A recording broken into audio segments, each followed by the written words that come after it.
नमस्कार, मी सागर जोशी. TV9 मराठीमध्ये आपलं स्वागत.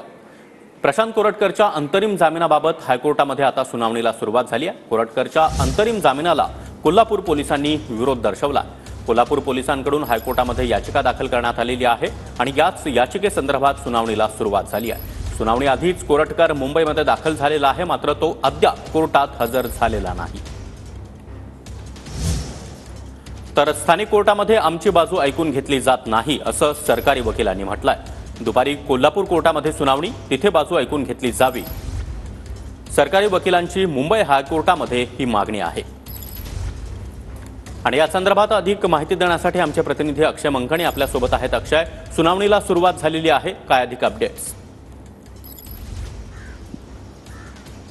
नक्कीच सागर, प्रशांत कोरटकर यांच्या अंतरिम जामिनाच्या विरोधात ही संपूर्ण सुनावणी जी आहे ती सुनावणीला सध्या हायकोर्टात ही सुनावणी जी आहे ती सुरू झालेली आहे. कोल्हापूर आणि नागपूर या दोन्ही भागांमध्ये प्रशांत कोरटकर यांच्या विरोधात जी आहे ती तक्रार दाखल झालेली होती. परंतु एका प्रकरणामध्ये अंतरिम जामीन जो आहे तो प्रशांत कोरटकर यांना मंजूर झाला, परंतु दुसऱ्या प्रकरणात अजून देखील नाहीये. त्यामुळे त्या सगळ्या संदर्भात आता हायकोर्टामध्ये सुनावणी जी आहे ती सध्या सुरू झालेली आहे आणि या सगळ्या प्रकरणात थोड्याच वेळात जो निर्णय आहे तो येणार आहे. प्रशांत कोरटकर यांनी इतिहासकार इंद्रजित सावंत यांना संपूर्ण फोनवरून धमकी दिलेली होती आणि त्याचसोबतच छत्रपती शिवाजी महाराज, संभाजी महाराज यांच्या संदर्भात अपमानकारक वक्तव्य जे आहे ते केलेलं होतं. या सगळ्या प्रकरणाचे पडसाद जे आहेत ते राज्याच्या राजकारणात देखील उमटलेले होते.